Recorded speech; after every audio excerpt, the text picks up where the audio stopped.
If you liked the video, feel free to subscribe. We have battle reports, list videos, and other Warhammer 40K content every week. Thanks for watching. Thanks for stopping by. I know this was supposed to be a battle report day. The new battle report schedule will start Sunday, February 16th with the Grey Knights versus Dark Angels. I decided to throw this video up so we would have at least a video out today. Today I will show you how to beat Fights First, and this can be used with the Custodes or any other army in the game. I will take you through all the rules to understand a few ways we can counter Fights First. Let's start off with what is Fights First. Units with this ability that are able to fight do so in the Fights First step. The fight phase has two steps, the Fights First step and then the remaining combat step. So that is the step where anyone that doesn't have Fights First. And for the Fights First step, in this step, all eligible units with the Fights First ability, remember this will include units that have made a charge move this turn, and they will have the charge bonus, which will be the Fights First ability. There is one way to 100% negate the Fights First ability on a datasheet. It does require 2 enemy units though. There is no way to get around that charge bonus Fights First. If a unit completes a charge, both units are now within engagement range, and there's not much you can do to stop that Fights First. So this is for units that have Fight First on their datasheet or possibly a stratagem. And then there is another way to negate some of the power from the Fight First ability. So let's start with the strategy to negate the Fights First ability altogether. We will first take a look at some of the core rules because that's what we're going to use to get around Fights First. We will start with the charge phase because the charge phase and the fight phase are totally different phases. So for a charge phase, you make a charge roll for the charging unit by rolling 2d6. You cannot move within engagement range of any unit that was not the target of the charge. The charge roll must be sufficient to enable the charging unit to end that move, within engagement range of every unit that you selected as a target of the charge, and without moving into engagement range of any enemy units that were not the target of the charge, and also in unit coherency. And when doing so, each model in the charging unit must end its charge move closer to one of the units you selected as a target of its charge. If you can also move a charging model so it ends the charge move in base-to-base contact with one or more of those enemy models of the unit that you charge, while still enabling the charge unit to end its move, satisfying those other conditions like incoherency, moving closer to that charge target, you must do so. What this means is if your charge roll does allow you to make base-to-base contact with that enemy unit, you have to make base-to-base contact. And let's take a quick look at engagement range. So engagement range is within 1 inch horizontally or 5 inches vertically. And each time a model makes a pile-in move, it must end that move closer to the closest enemy model. And if it can also end that move in base-to-base contact with one or more enemy models while satisfying all those conditions, it must do so.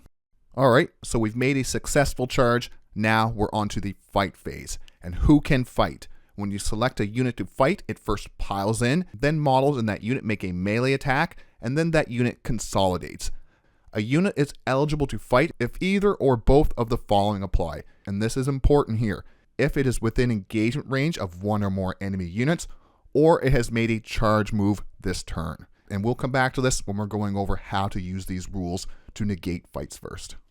So we select our unit, now we do the pile-in move. And a pile-in move is you can move your models 3 inches closer to that enemy target. And this will be important as well. Every model that moves must end closer to the closest enemy model and in base-to-base contact with an enemy model if possible. That unit must end in unit coherency and within engagement range of at least one enemy unit, or no models can pile in. And these are going to be the core rules we're going to use to get around Fights First. Now, how do we use these rules to beat Fights First? I've added some images in here as I go through these steps. So let's go through this step by step. We will use some Custodes Virtus Praetors in a 5-man Berserker unit and a 10-man Berserker unit with a Master of Executions with a Fights First ability.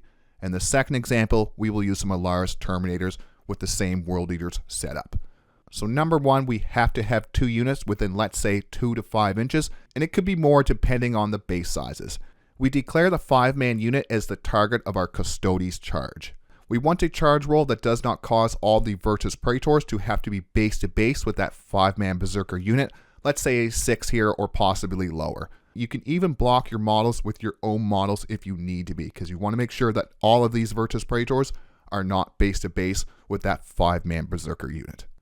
Next, move the Virtus Praetors unit within engagement range of the 5-man unit, but position some of the models so some of those Virtus Praetors models are now closer to the 10-man with the Master of Executions unit than that 5-man unit, close enough to pile into that 10-man unit. And like we've seen with the core charge rules, we do have to move closer to that unit that we target as the charge. So even if it is just an inch closer to that 5-man, we are moving closer to that 5-man. So you edge up close to that 10-man, while still moving just a little bit closer to that 5-man unit that was the target of our charge.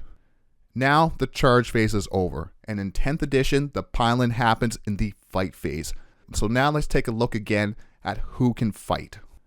A unit is eligible to fight if either or both of the following apply. If the unit is within engagement range of one or more enemy units, or it's made a charge move this turn. The Master of Executions unit, that big 10-man unit, is not within engagement range, because remember, engagement range has to be within 1 inch, nor did that unit charge this turn. That means it cannot be selected to fight using that Fight First ability. The Virtus Praetor unit does have the Fight First ability from the charge bonus, so now we can select the Virtus Praetors to fight. As we can see here, the first step in the fight phase is to pile in. So this is where the magic happens. So in the charge phase, you can only go into engagement range with targets of your charge. The pile in step has no such restrictions, just that you pile into the closest enemy model. And that can be the charge target or a whole different unit, as long as that enemy model is the closest enemy model. Now we pile in those Custodes Virtus Praetors, who are now technically closer to that Master of Executions unit. And the way Warhammer works is we have to finish our fight activation before the enemy unit gets to do a fight activation. So we're still in the fight phase of the Virtus Praetors activation.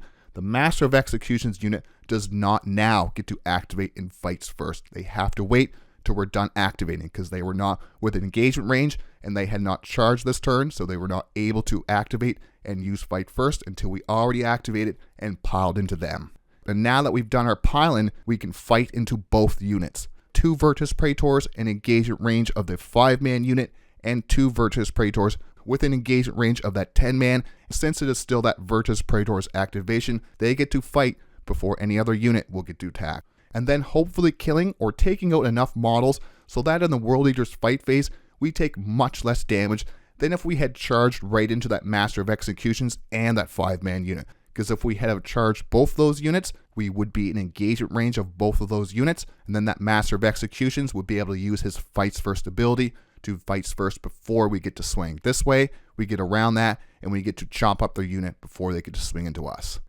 So that is how we can use the core rules to negate the Fights First ability on the datasheet. It does require 2 enemy units to be relatively close to each other though, because we're pretty much using the charge and the pile-in step to negate that Fights First. The other strategy I wanted to mention is more of a terrain or movement trick rather than a rule to fully negate Fights First. And this is to bring down the total amount of attacks the enemy unit can throw at us. And this can be used in our favor too, since we have such small elite units, we can kind of fit in small places and still get most of our attacks through. We can use that in our favor when we're being charged and we don't have our own Fights First ability to counter that. And this is the benefit of our small elite units over those large 10-man units. You just need a bigger area to pile into with those big 10-man units. And what we do is we simply 300 them. We attack them when they are funneled into areas that the enemy just can't pile their entire unit into. It could be terrain, another one of your own strong melee units, or even their own units. Charge those Fights First ability units when they cannot get their full units into combat. And even better is to catch them when they can't get their leader into combat either, since you have to be base to base with a model that is base to base with an enemy unit to attack. Pretty much your first 2 rows can attack, and then after that, you just can't reach. So you want to funnel them in where they can only get 2 to 4 models into base to base instead of their entire unit, so you can tank those few attacks and then smash them back with your own melee attacks and hopefully take them out. This is much better than engaging them where they can wrap your unit and get their entire unit attacking you. And those are the 2 ways I know to totally negate Fight First, or at least make it much less effective. Both do require the enemy units to position in certain places, but it is a big game with 5 turns and lots of units. These strategies will come up more often than not. So let's finish with some final thoughts.